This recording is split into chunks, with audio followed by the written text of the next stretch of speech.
namenye ko hari ubundi buzima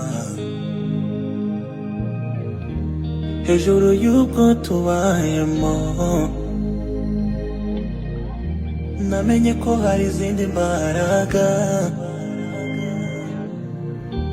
hejuru y'ibyo tubona.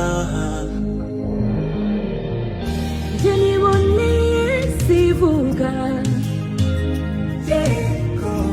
habura izindi zihakana.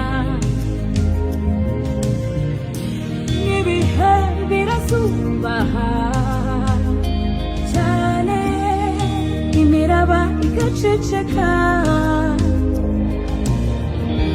Kandi nyiri izo mbaraga niwe wanzuye ko, kandi nyiri izo mbaraga niwe wanzuye ko nategerewe kubaho no mu gicucu cy'urupfu, no ku gitanda